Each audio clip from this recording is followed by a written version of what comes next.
Hello everyone, today was a good day. My niece, oh, I love my niece. We're very close. Um, my niece and my sister-in-law came to visit me today and they brought me balloons and a get well card. They made my day. But what I'm going to talk about is living with demyelinating disease is a form of MS, multiple sclerosis.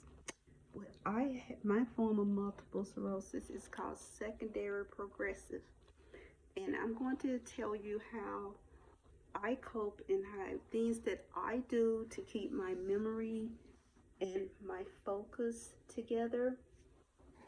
So first I want to start off with, these are some of the things that I do. I play my Simon game. It helps with memory and it makes me focus because I have to remember the sequences.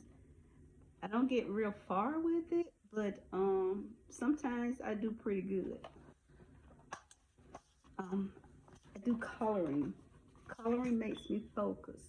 And it also, when I have days where my hands aren't steady, it helps helps me control my um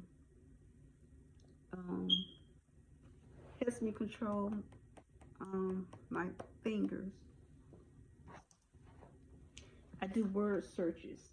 I need large print because I have vision impairment.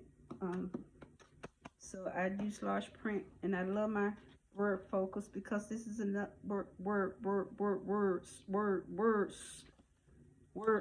find search books because they help me focus, and it's also good to me for memory because I may be looking for a word over here and I may see a word that I'm not looking for, but I'll remember seeing them on the list, and so I'll take care of that word. So I buy a lot of these at the Dollar Tree.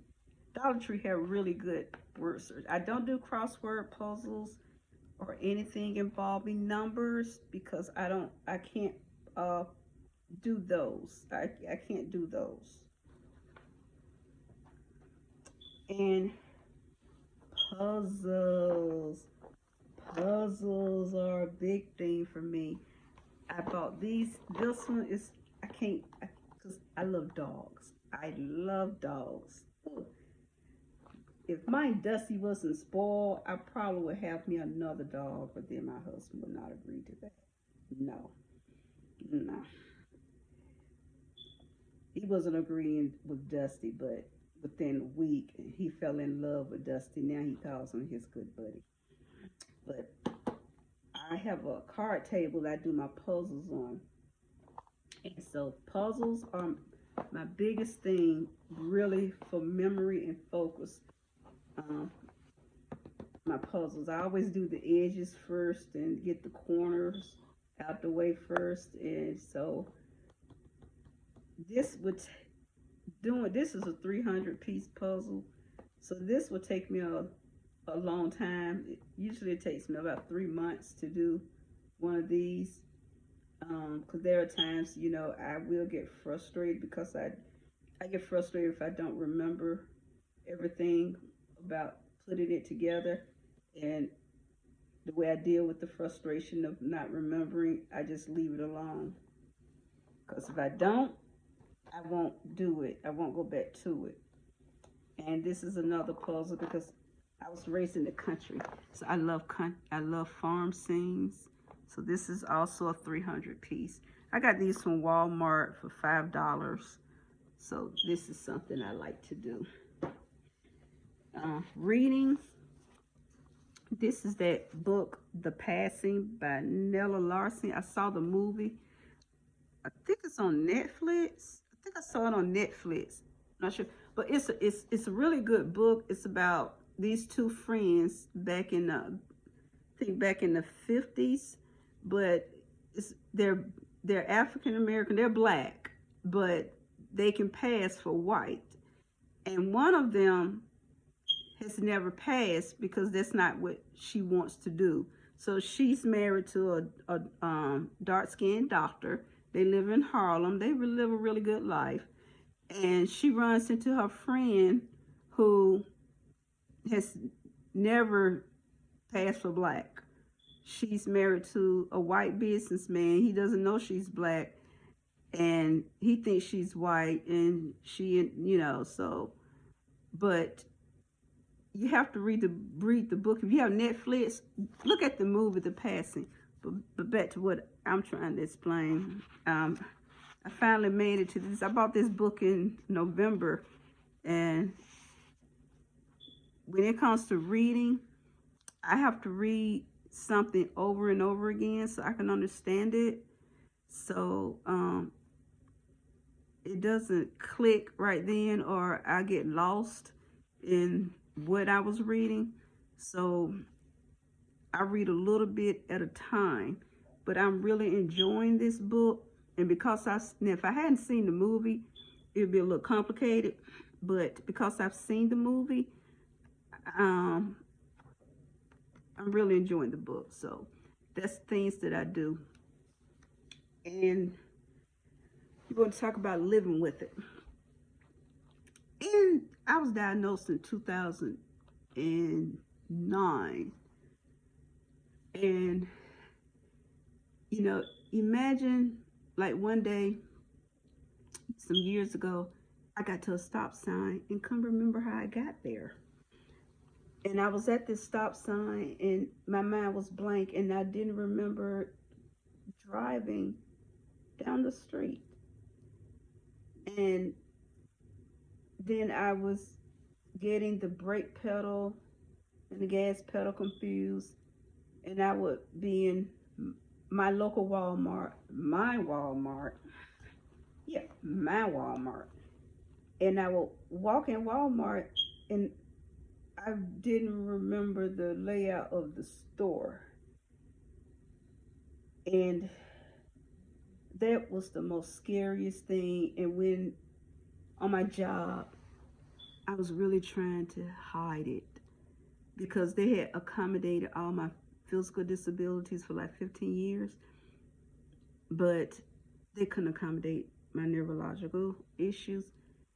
And I had forgotten how to answer questions, and how to, read case material. Something I knew the back of my hand. And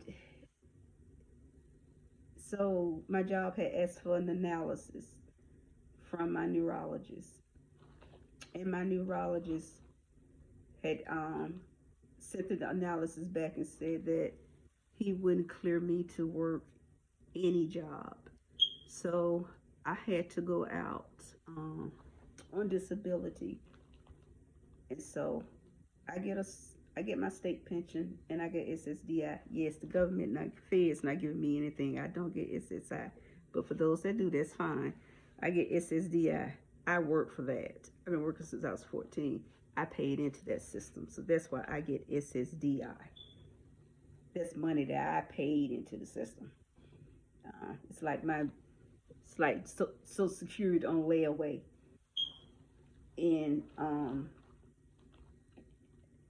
MS, I have fibromyalgia in addition to neuropathy and vascular disease. And you combine those pain triggers with MS, that's also a pain trigger. It's chronic pain. And I mean, it's pain like you've never had in your life. And when that pain kicks in, there is nothing you can do. And the muscle spasms kick into your legs. It locks your legs and it locks your feet. And it makes them very heavy where you can't move them. It's nothing you can do, nothing no one can do for you. You're on medication, but the medication is not 100% proof. So, no, you cannot drink pickle juice for this. It's not like a Charlie horse because that pain starts, you just hurt. And fibromyalgia attacks, they take you down for 2 or 3 days. you know there's the light, that you know it's a light coming at day 2, because the pain starts going down. It starts going down. But you know, I take naltrexone for my fibromyalgia, and that's been working pretty decent.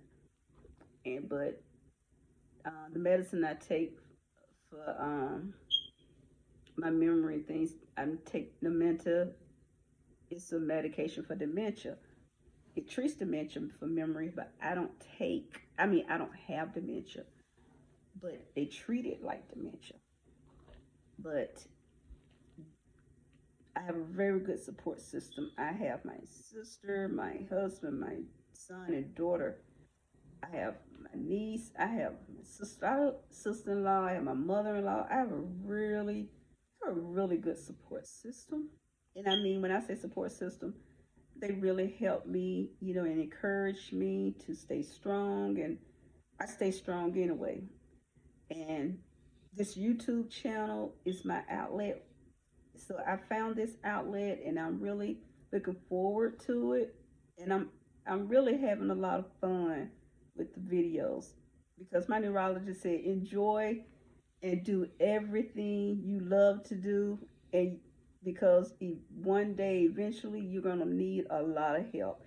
And I told him, I know that, but I'm not accepting that, because that's a long time away, because I have faith. And faith keeps me going. Positive thinking keeps me going. Nothing negative, no negative vibes. So this is what it's like living with dymeliating, um, dymeliating disease, multiple sclerosis, and I've had 3 TIAs back to back. That's why my right side is weaker. And MS also causes one side of your body to be weaker. But I made it, and I'm going to keep making it. And like I said, this YouTube channel is fun for me. I cannot wait till I get better and my strength is back up, so I can get back to my studio, aka my kitchen, and my camera. Well, you know, my camera is my phone, but hey, like Tita Talk say, you don't you need a book and a phone. You don't have to have all that special equipment. But that, for those that bow, that hey, do you, because I'm gonna do me, and doing me, I'm not doing all that special equipment for now. But I'm just really enjoying myself and having fun and talking to you guys. So um, until next time, this is I just want to bring you into my world of living with Dymeliating disease. Is a form of MS. And thanks for listening, and thanks for stopping by. Like and subscribe.